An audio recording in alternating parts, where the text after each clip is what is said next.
So, welcome back student. I hope you all are fit and fine. Dear student, आपको पता होगा कि ये हमारा 8th हिंदी भाषा भारती का चैप्टर फर्स्ट है, ठीक है, जिसको हमने रीड कर लिया था। अब हमें प्रस्तुत पाठ के प्रश्नोत्तर हल करना है। तो चलिए स्टूडेंट, हम आज की क्लास स्टार्ट करते हैं। और हाँ, सभी स्टूडेंट कॉपी और पेन लेकर बैठ जाएं और क्वेश्चन आंसर नोट डाउन कर लें। चलिए फिर स्टार्ट करते हैं। चैप्टर का नाम है वर्दे।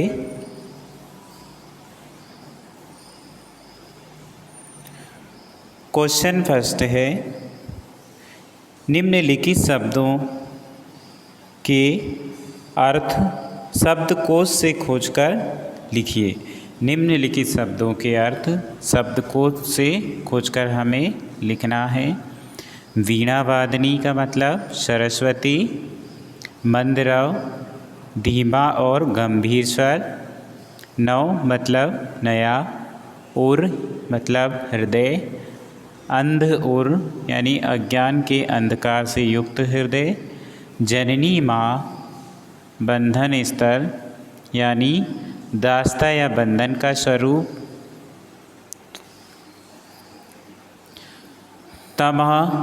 तम यानी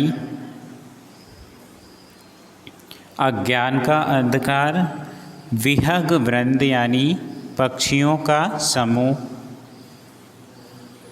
पर यानी पंखा, कलुष मन के विकार या मलिन भाव यानी तुम हर अज्ञान रूपी अंधकार को दूर करके कलुष भेद मन के मलिन भाव को काट करके जगमग जग कर दे यानी संसार को जगमगा दे, प्रकाश जग कर दे यानी संसार को जगमगा दे, उजाला ज्योतिर्मय निर्झर प्रकाश से युक्त झरना, नवल कोमलता लिए हुए नवीन। नेक्स्ट क्वेश्चन, निम्नलिखित प्रश्नों के उत्तर संक्षेप में लिखिए। का नव नभ के माध्यम से कवि क्या कहना चाहता है? फर्स्ट क्वेश्चन है, तो नव नभ यानी नए गगन के माध्यम से कवि कहना चाहता है कि सभी प्राणी नए भारतवर्ष की रचना करें और उन्हें इस निर्माण में सभी नए साधन प्राप्त हों।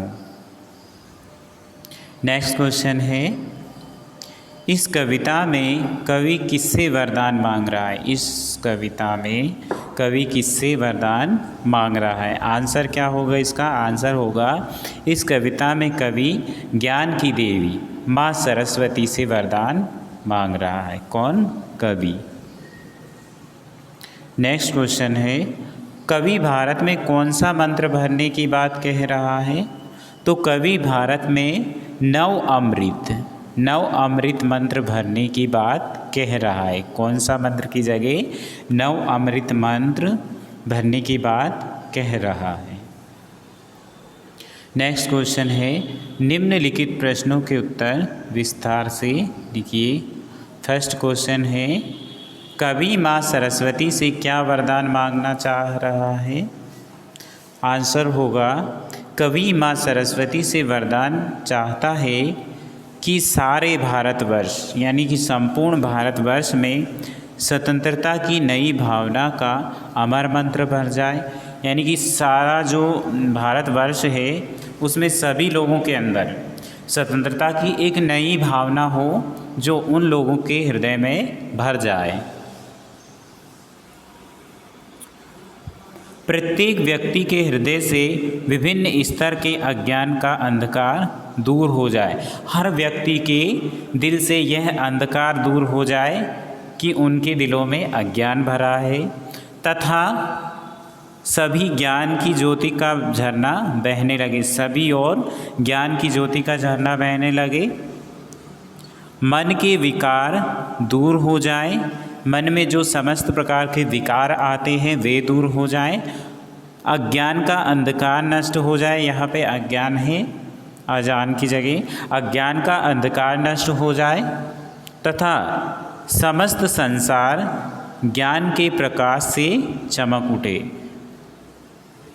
संपूर्ण भारत में नई गति प्राप्त करके गीत और छंद के क्षेत्रों में नवीनता प्राप्त करें। प्रत्येक कंठ में मधुर स्वर नए बादल की गंभीर और कल्याणकारी गर्जना के समान उठने लगे। कविता और गीत के आकाश के स्वतंत्र वातावरण में नए नए जन्मे पक्षियों के समान नए कवि और गीतकार अपनी कल्पना के नए पंखों और यानी कि गीतों के सहारे उड़ान भरने में समर्थ हो जाएं। इस प्रकार से हे सरस्वती देवी, ऐसे उन नए कवियों को स्वतंत्रता का नया स्वर प्रदान आप कर दो। नेक्स्ट क्वेश्चन है, कवि प्रकृति की हर वस्तु में नए रूप क्यों देखना चाहता है?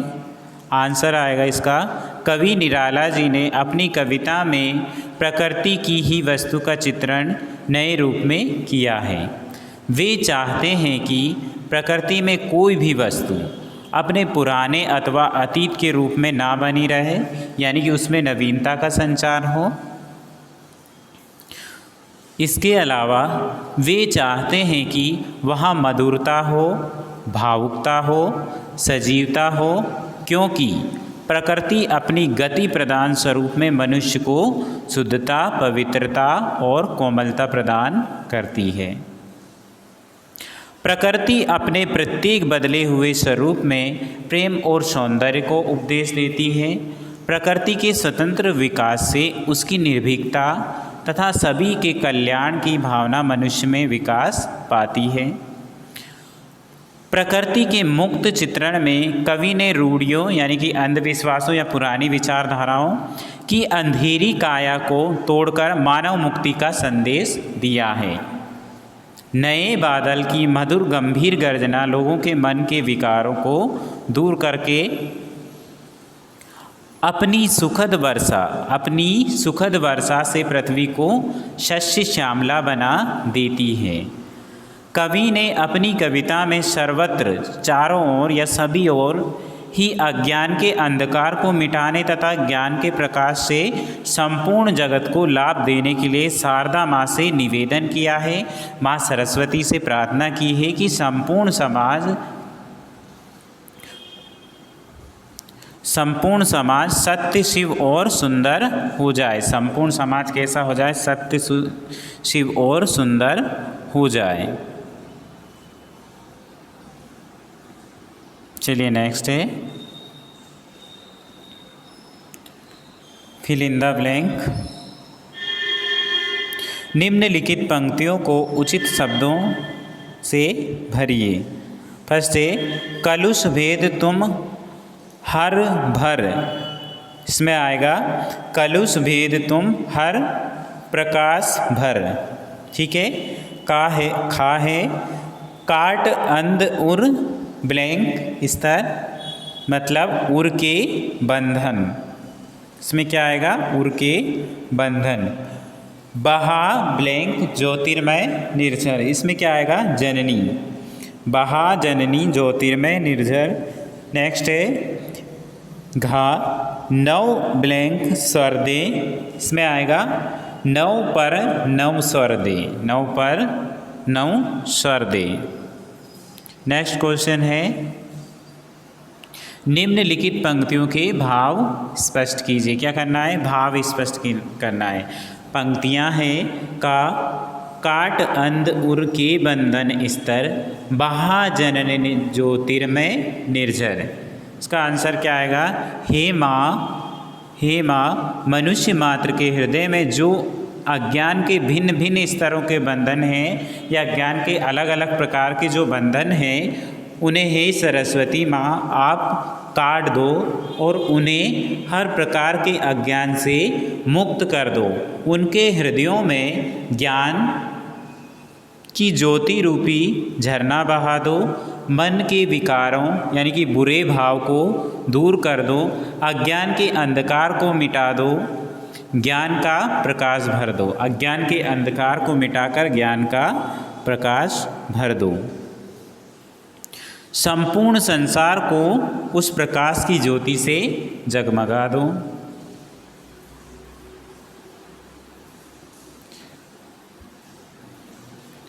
नेक्स्ट है नव नभ के नव विहग वृंद को नव पर नव स्वर दे। उसका क्या होगा? हे माँ सरस्वती, आकाश के समान यह नया समाज सभी ओर फैला हुआ है। इसमें नए नए कवि नवीन पक्षियों यानी कि अभी जन्म लेने वाले पक्षियों के समान चहकते हुए कल्पना की उड़ान भरने के लिए आकुल हैं या फिर तत्पर हैं। तो इन नए कवि रूपी पक्षियों को नई गति प्रदान कर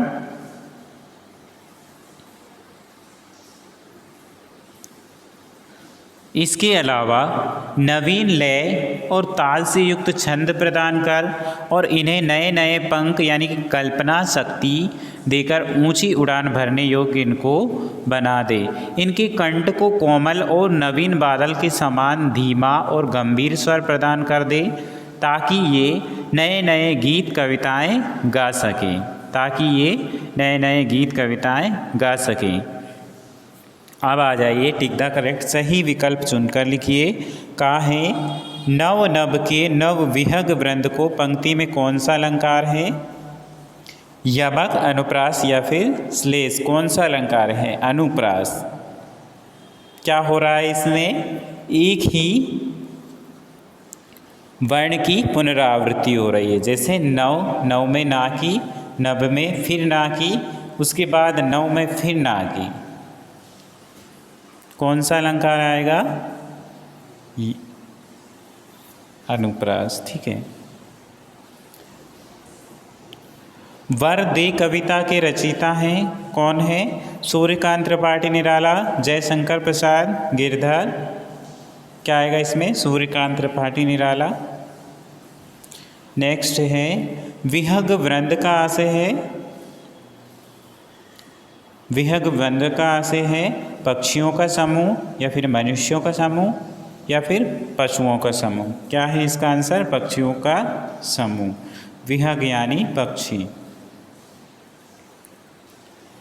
निम्नलिखित शब्दों का शुद्ध उच्चारण कीजिए। वीणा वादनी, स्वतंत्र, अमृत, ज्योतिर्मय, विहग, वृंद, बंधन, निर्जा, जननी। विद्यार्थी उपयुक्त शब्दों को ठीक ठीक पढ़कर उनका शुद्ध उच्चारण करने का अभ्यास करें। ठीक है।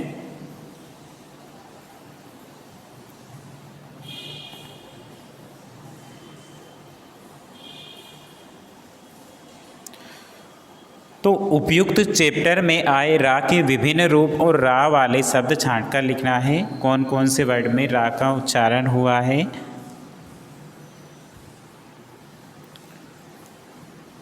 रव में हुआ है भर और स्तर। ज्योतिर्मय, इसमें भी रा का उच्चारण हुआ है। निर्जर में भी रा का उच्चारण हुआ है। अमृत में भी रा आ रहा है, प्रिय में भी, और हर में और वृंद में भी। निम्नलिखित शब्दों को नीचे बनी वर्ग पहेली से दो दो पर्यायवाची शब्द खोजकर लिखना है। सभी के दो दो पर्यायवाची शब्द हमें लिखना है। अमृत, जननी, रात, जग, आकाश, विहग, इन सब के हमें पर्यायवाची लिखना है। अमृत का पर्यायवाची होगा सुधा और अमी।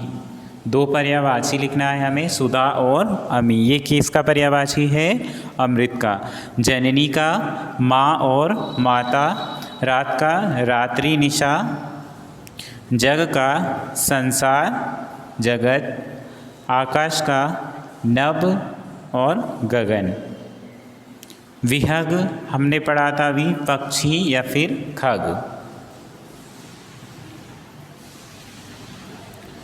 तुम हर प्रकाश भर में एक दूसरे के विपरीत अर्थ वाले शब्द प्रयुक्त हुए हैं। इस प्रकार के 5 शब्द लिखिए जिनसे विपरीत अर्थ यानी कि विलोम या अपोजिट वर्ड निकलते हों।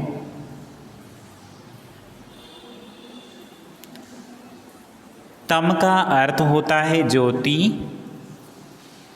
अंधेरा, इसका अपोजिट क्या होगा? ज्योति या फिर प्रकाश। स्वतंत्र का अर्थ होता है परतंत्र।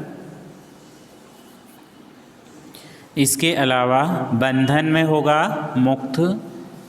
नव का अपोजिट पुरातन या फिर पुराना। अमृत का अपोजिट गरल। स्वरूप का अपोजिट कुरूप। ठीक है।